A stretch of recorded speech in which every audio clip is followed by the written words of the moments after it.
Bonsoir à vous et bienvenue dans ce nouveau numéro d'édition spéciale. Entre un carnet électoral chargé et des enjeux politiques et économiques cruciaux, la Tunisie négocie en ce moment des virages très importants pour son avenir. Le pays se dirige vers un référendum et des amendements constitutionnels le 25 juillet avant des législatives le 17 décembre. Cette feuille de route tracée par le président Kais Saied est censée sortir le pays de la crise.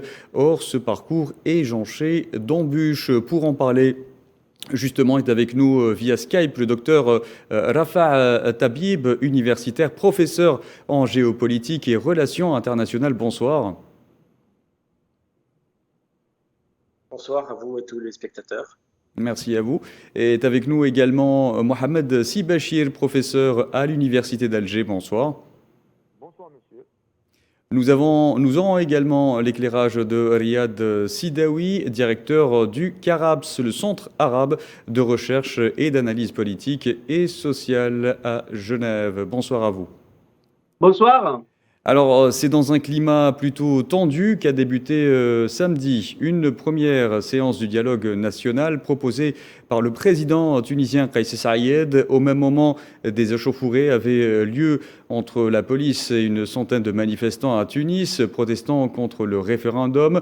Pour ne rien arranger, ce lundi, l'association tunisienne des magistrats a décidé de décréter plutôt une grève d'une semaine sur tout le territoire, après le limogeage de 57 juges par Kais Saied mercredi dernier, et dans le but d'assainir le secteur judiciaire de toute forme de corruption et d'entrave au bon fonctionnement de la justice. Leïla Guertal.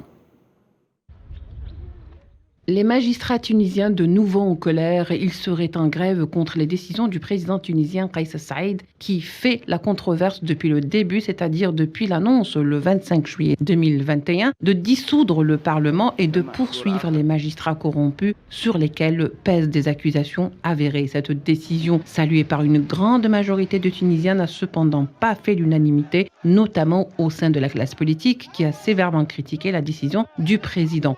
Une contestation qui a enflé au fil des mois pour regagner également la population civile qui, d'habitude, lui est acquise. Quoi qu'il en soit, le président Kais Saied, que rien ne semble dissuader, encore moins ses détracteurs, maintient sa poignée de fer, fort jusque-là, du soutien de l'UGTT, l'une des principales puissances syndicales des travailleurs en Tunisie, l'encourageant à aller dans ces réformes, sauf que, avec la difficulté à mettre ces réformes en place pour manque de fonds surtout, le temps a fait son travail, la patience des Tunisiens s'est usée, mais aussi leurs attentes. Le président s'est hélas mis sur le dos en quelque sorte une bonne partie de ses partisans et également le désengagement de l'UGTT, ce qui a permis à ses adversaires classiques, c'est-à-dire les magistrats, de rebondir. En limogeant les 57 juges accusés de corruption, le président n'a fait qu'envenimer la situation. Les magistrats ont lancé ainsi leur mouvement de protestation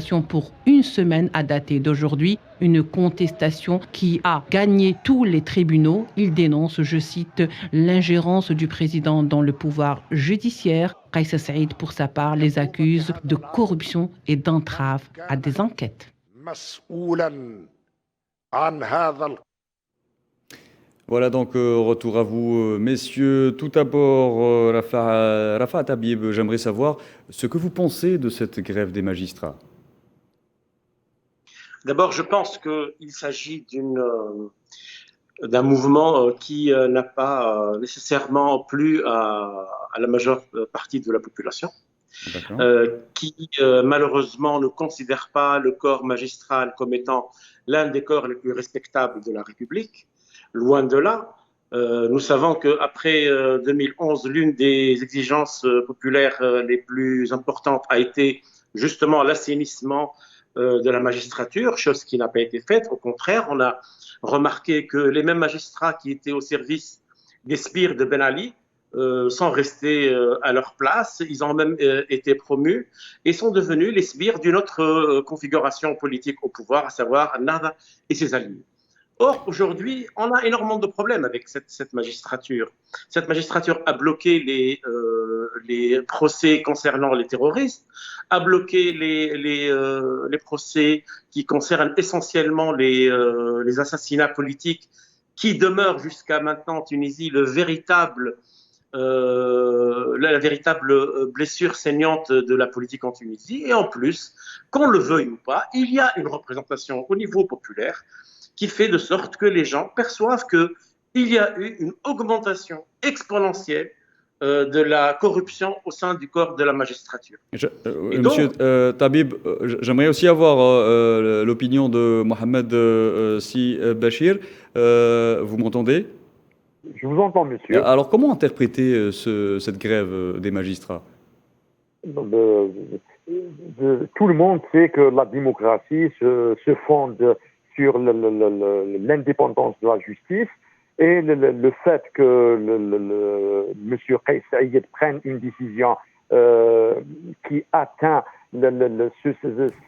cette fondation dans le cœur, c'est-à-dire le limogeage d'un nombre assez important de juges, une soixantaine, cela est perçu par le Conseil supérieur de la magistrature qui a été lui-même gelé il y a de cela 1 mois et demi ou 2 mois. Tout cela participe à dire que la grève des juges est une décision pour au moins atténuer ou tempérer M. Kais Saïed dans le train des réformes qu'il mène, mais qu'il mène d'une façon dont résulte plutôt des tensions et mène la Tunisie, si on ne dit pas vers une crise, du moins vers la persistance de l'incertitude. Oui. Je me retourne à présent vers Riyad Sidawi. J'aimerais avoir votre opinion là-dessus. Ce débrayage est-il intervenu, selon vous, en guise de soutien aux collègues révoqués quelques jours auparavant par le président tunisien, ou bien est-ce purement un blocage de plus et dont les Tunisiens se seraient bien passés? Tout d'abord, on a un vrai problème avec la justice tunisienne. C'est une justice qui a été infiltrée, minée, qui a connu des purges en 2012 par l'ex-ministre de la Justice, Nordin Bhiri. D'ailleurs, on la nomme la justice de Bhiri, la justice de Nordin Bhiri. C'est une justice et des juges qui n'ont jamais répondu à 2 questions essentielles en Tunisie. Qui a assassiné Chokri Belaïd? Qui a assassiné Mohamed Brahmi? Et qui a envoyé 6 000 terroristes tunisiens en Syrie? Qui a envoyé 6 000 terroristes tunisiens en Syrie? Je ne parle pas de la corruption d'une majorité de la classe politique. Kais Saïed est un président qui a été élu à 72%, est venu de corps professionnel. C'est un professeur de droit constitutionnel, et donc il vient d'un milieu propre. Et en tant que chef suprême des forces armées, chaque jour, il a devant son bureau le rapport de la sécurité militaire et le rapport de la sécurité civile. Et il a été choqué, étonné. D'ailleurs, à maintes reprises, plusieurs fois, il répète avant le 25 juillet, il parle des traîtres, des trahisons, des espions, de la corruption. Et tout ça s'est fondé sur ces dossiers de la sécurité militaire ou la sécurité civile. Et là, avec lui, l'appui de l'opinion publique tunisienne, puisqu'il a été élu, comme je dis, 72%, donc elle est totalement légitime. Donc, qu'est-ce qu'il va faire avec la justice de Nordin Bhiri? Il faut modifier, il faut changer la donne, il faut que la justice fasse son travail, ce qu'il a répété plusieurs fois. Il faut que la justice fasse son travail parce qu'il a devant lui des dossiers brûlants. Il a devant lui des dossiers de terrorisme et des dossiers de corruption. Et la justice ne fait rien du tout. Donc, on a un problème structurel avec la justice tunisienne. Et tout le système parlementaire tunisien... Ça relève en même temps des prérogatives du président en même temps. Oui, après l'activation de l'article 80 de la Constitution tunisienne, il a les pleins pouvoirs aujourd'hui. Il a l'exécutif aujourd'hui. Mais évidemment, on est dans une phase temporaire. Bientôt, il y aura des élections parlementaires en 17 décembre. Justement, nous allons en parler en détail. Oui. Le référendum sur la nouvelle constitution. Et il faut signaler aussi, malheureusement, le système parlementaire dont personnellement j'étais enthousiaste en 2011-2012 est dans l'impasse totale en Tunisie. D'ailleurs, ce n'est pas uniquement la Tunisie, les trois républiques arabes qui ont choisi le système parlementaire, je parle de l'Irak ou du Liban ou de la Tunisie, ils ont des grandes difficultés avec ce système. Oui. Je reviens à vous, Rafah Tabib. Ce mouvement dans le corps des magistrats effectué par Kais Saïed est-il légitime? Aux yeux de qui? Aux yeux de la population, oui, bien sûr. Oui. Vous n'avez aucune idée de ce qui se passe en Tunisie au niveau de la représentation des gens du corps de la magistrature. C'est un corps qui est Aux yeux de la loi, du moins, monsieur. partie honni par la population. Oui. Comment? Comment l'interpréter aux yeux de la loi, bien entendu? Aux yeux de la loi. Aux yeux de la loi, d'abord, le président a maintenant tous les pouvoirs entre ses mains. Il peut révoquer des magistrats. Mais ce que j'aimerais dire, c'est qu'avant d'en arriver à la révocation des 57 magistrats, le président leur a donné à plusieurs reprises la possibilité d'engager des réformes à l'intérieur même du corps des magistrats. Or, malheureusement, les magistrats ont choisi de couvrir certains de leurs pairs, en essayant de faire oublier certains dossiers, en essayant même d'exfiltrer des magistrats corrompus et jugés pour des faits avérés vers l'étranger. Et en plus de tout ça, il y a une forme maintenant comment dire, de volonté de la part des magistrats de faire parvenir le pays à une sorte de blocage. Or, malheureusement pour eux, ce qui se passe aujourd'hui en Tunisie, nous avons certes une levée de bouclier de la part d'une partie de la magistrature, mais aussi de l'autre côté de la barrière, il y a une population qui ne veut plus maintenant accepter que cette magistrature tienne le pays en otage. Et ça, on l'a vu aujourd'hui devant les tribunaux. Donc, à mon avis, ce qui va se passer dans les jours à venir, et c'est ce qu'on a dit il y a quelques jours avec Kais Saïed, le problème, c'est qu'on a affaire à un président qui n'est pas amené ou qui n'a pas dans sa stratégie cette acceptation des demi-mesures. Des règlements sous la table, etc. Justement, c'est un président qui va aller jusqu'au bout parce que venant du corps de l'enseignement des lois, c'est quelqu'un qui pense et qui a une certitude que la réforme de la Tunisie passe d'abord par la réforme de la justice. Rafah Tabib, justement, si l'on revient un petit peu en arrière, depuis le 25 juillet 2021, date à laquelle les activités du Parlement ont été gelées, le chef du gouvernement a été démis de ses fonctions, les choses sont plutôt compliquées. Était-ce prévisible, selon vous, tous ces changements?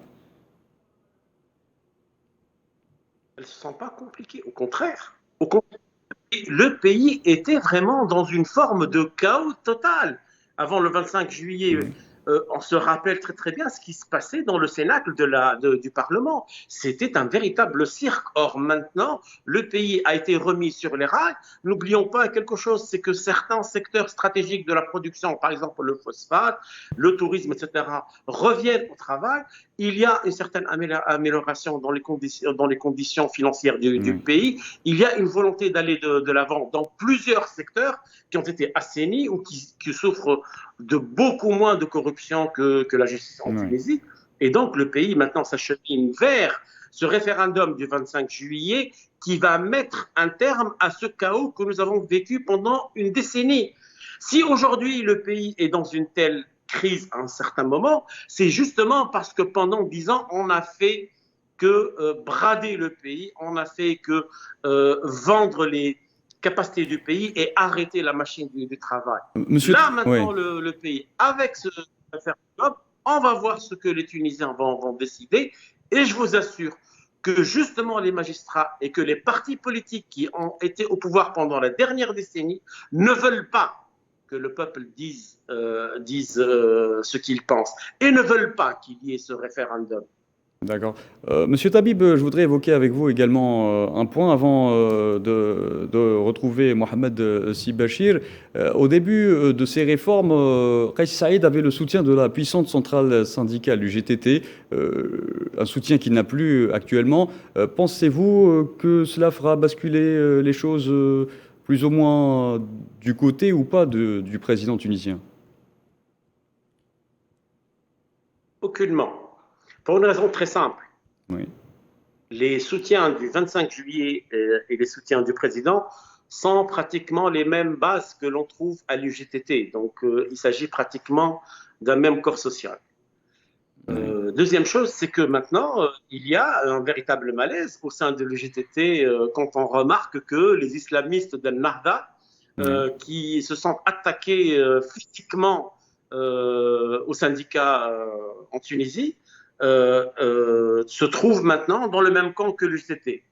Autre chose, c'est que le GTT est quand même un syndicat. Et ce qui importe pour le syndicat, c'est de ramener des acquis pour le syndicaliste et pour la classe ouvrière en général. Mohamed, et je pense qu'il va y avoir bientôt une réunion 5+5 entre le gouvernement d'une part et le GTT de l'autre part, et on va pouvoir trouver des solutions.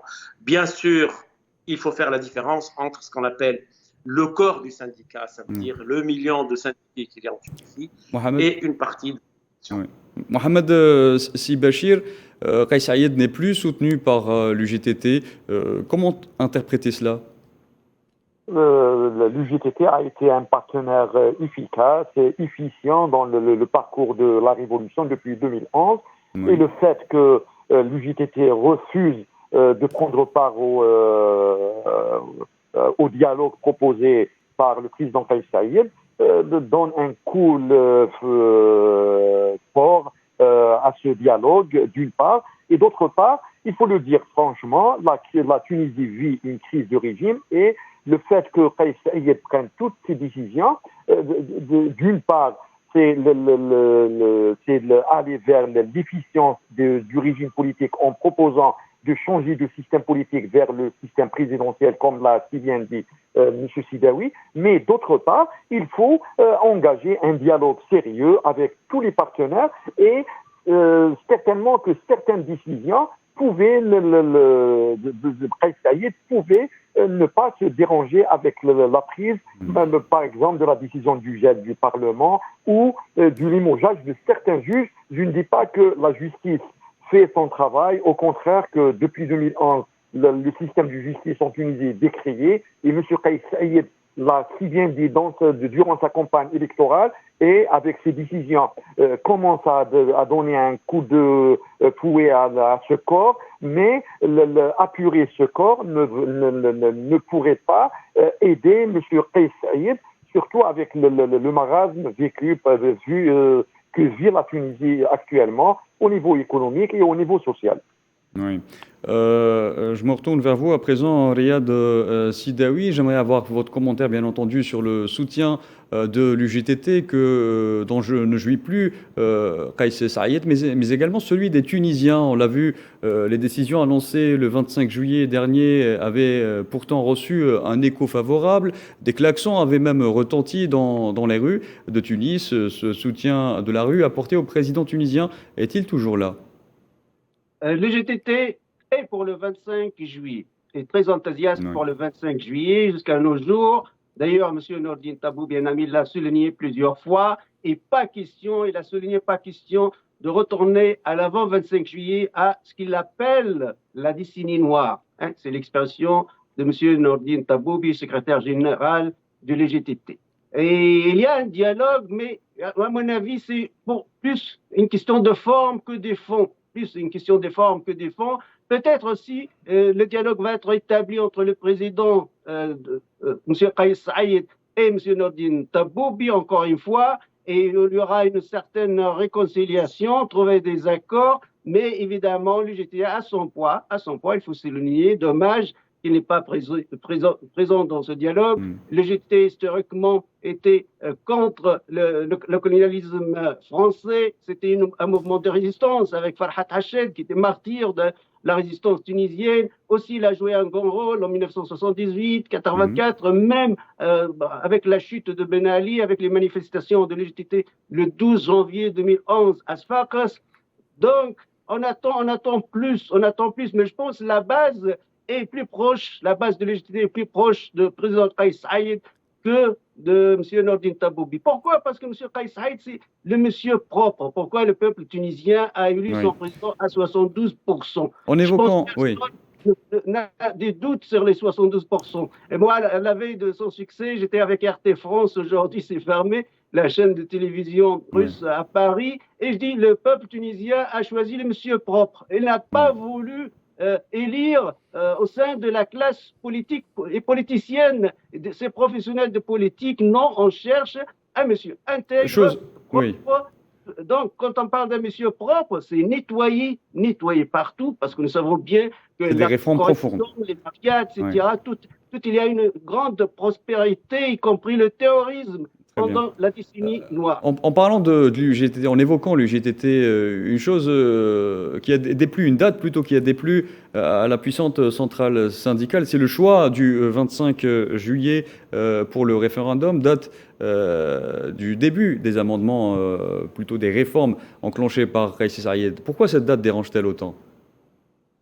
Le 25 juillet, c'est la date de ce que nous appelons, moi je l'appelle en sciences politiques, la rupture épistémologique avec la décennie noire. Il y a eu un soulèvement, d'ailleurs les manifestants, ils ont attaqué les locaux du mouvement Nahda islamiste. Il y a eu un soulèvement parce que le système parlementaire est totalement dans l'impasse. Je parle d'une impasse structurelle, d'ordre structurel. Donc, il n'y a plus rien à réparer, à réformer avec ce système.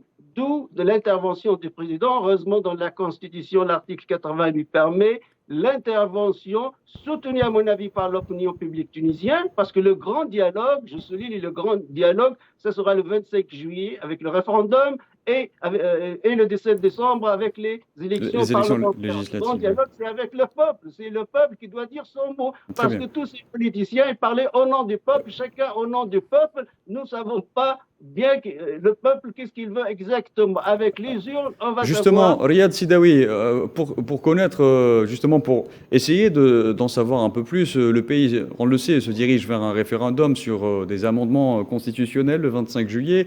Quels seraient, à votre avis, les principaux amendements proposés? On ne connaît pas encore la mouture, mais à votre avis? Le choix d'un système présidentiel, comme chez vous en Algérie ou la plupart des pays. D'ailleurs, la France a changé son système avec Charles de Gaulle. Même le Turc islamiste Tayyip Recep Erdogan, il a changé le système politique turc d'un système parlementaire à un système présidentiel. Comme je dis, malheureusement, on a trois républiques qui ont choisi le système parlementaire. Ça n'a pas fonctionné. Le Liban, on comprend pour des raisons sectaires, etc. L'Irak aussi est toujours dans l'impasse. Alors la Tunisie est dans l'impasse d'ordre structurel. On ne peut plus continuer avec ce système. Pendant la décennie noire, on ne sait pas qui est le responsable de l'échec économique, de l'échec social, qui est le responsable, je ne sais pas. Chacun dit non, c'est pas moi. Nahda dit moi, j'étais dans une coalition politique. Regardez d'autres politiques, ils ont participé aussi. Alors, avec un système présidentiel... Riyad Sidawi, nous allons essayer, malheureusement le temps avance, et j'aimerais vous poser encore davantage de questions. Je me dirige à présent vers Rafa Tabib. Quelles seraient, selon vous, les réformes qui seront proposées le 25 juillet aux Tunisiens? Première réforme, bien sûr, c'est le passage à un gouvernement qui aura le président comme chef de gouvernement. Donc, nous serons dans un régime présidentiel. La deuxième chose qui est très, très importante, c'est le financement des partis et des associations. Là, on en parle très, très peu. Mais il y a quelque chose que l'on devrait dire et qui devrait un peu relativiser ce qui est en train d'être dit, du genre les associations, les partis politiques se sont opposés à Kais Saïed, et on oublie que certains partis politiques sont financés par l'étranger, que les ambassadeurs étrangers en Tunisie reçoivent dans leur bureau les chefs de partis politiques, que les associations en Tunisie, dans une très large majorité, sont financées par des pays soit du Golfe, soit d'Europe, soit d'Amérique. Et donc, nous avons une volonté de la part du président d'assainir cette situation et d'en finir avec le financement étranger des partis politiques et des associations. Très bien. Bien sûr, il va y avoir d'autres réformes de fond, telles que par exemple la question territoriale, telle que la magistrature, telle que l'enseignement, par exemple, et on vient de lancer avant-hier l'idée d'un conseil supérieur de la réforme de l'enseignement. Tous ces dossiers qui ont été laissés de côté pendant la décennie où on a été au pouvoir et où on a essayé de ne toucher à aucune forme de réforme. Très bien. De manière totale, radicale. Laissons faire, laissons courir, laissons les choses telles quelles. Or, aujourd'hui, le pays, s'il est dans une situation aussi exsangue, c'est justement parce qu'on n'y a jamais pensé. Et justement, après le 25 juillet, et c'est à Mohamed Si Bachir que je pose cette question, les Tunisiens retourneront vers les bureaux de vote le 17 décembre pour des élections législatives cette fois. Faut-il s'attendre à de nouvelles alliances ? Justement, avant d'aller vers ces élections législatives, il faut attendre d'abord ce que va proposer M. Kais Saïed dans l'amendement de la Constitution ou la nouvelle Constitution qui va être proposée au référendum aux Tunisiens. Si le régime choisi est le régime présidentiel, certainement que les pouvoirs du Parlement seront limités et partant, bien sûr, il y aura peu de chances pour voir des alliances parce que le même M. Kais Saïed va refonder la vie partisane en Tunisie. Il va certainement aller vers la construction d'un parti présidentiel fort qui va certainement dans la lignée du référendum du 25 juillet et l'amendement de la Constitution va proposer une réforme de la vie partisane de là, certainement qu'il y aura un parti présidentiel fort. Donc attendre d'abord les résultats du référendum pour connaître d'éventuelles nouvelles alliances. Je me dirige à présent vers Riyad Sidawi. Outre la crise politique, la Tunisie est en proie à de graves difficultés économiques, dont une inflation galopante et un chômage très élevé. Le pays est aussi très endetté. Que compte faire Kais Saïed pour relever ce défi qui n'est pas des moindres, rapidement? Et c'est là, tout d'abord, Kais Saïed est devant les dossiers où l'héritage de la décennie noire, de la décennie pendant 10 ans, des gouvernements qui cherchent des sommes colossales au sein de FMI, ou la Banque mondiale, ou l'Union européenne. On parle de 4 milliards. Voilà, et puis ils ne sont pas investis dans la vraie économie afin de produire. Mais il y a aussi des signes positifs, des indices positifs. Par exemple, le tourisme, apparemment, il y aura une belle saison cette année. Aussi, le phosphate tunisien qui n'a pas été exporté pendant cette décennie noire. Aujourd'hui, ça fonctionne d'une manière excellente et l'exportation a atteint leur apogée. La même chose au plan de l'agriculture, nous attendons une sabah, alhamdoulilah. Donc, il y a des indices. Mais évidemment, le prix du baril de pétrole, parce que la Tunisie aujourd'hui importe le pétrole, le prix de baril de pétrole qui a grimpé, il a dépassé $120, je pense, aujourd'hui, ça va peser lourd sur le budget tunisien. Mais il y a un rationalisme, nous sommes face à un monsieur propre qui est en train de nettoyer et qui doit nettoyer, et c'est pour cette raison qu'elle a été élue à 72%.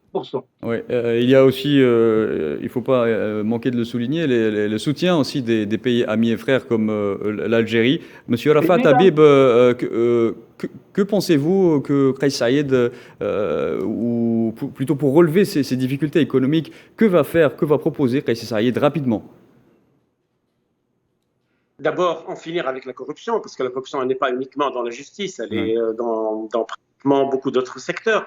Il y a aussi la rationalisation des dépenses de l'État. Il faut en finir avec une administration qui nous coûte aussi cher. Oui. Il y a aussi la rationalisation des rapports avec les autres pays. Et là, nous devons ne plus accepter les politiques qui nous sont imposées par certains pays européens, surtout en matière de migration. La Tunisie paie le prix fort de l'effondrement en Libye, de l'insécurité à notre front, et surtout de la présence de dizaines de milliers de migrants subsahariens sur notre sol, alors que la Tunisie n'est pas... Malheureusement, nous devons rendre l'antenne, Rafat Habib. J'aurais aimé poursuivre ce débat avec vous.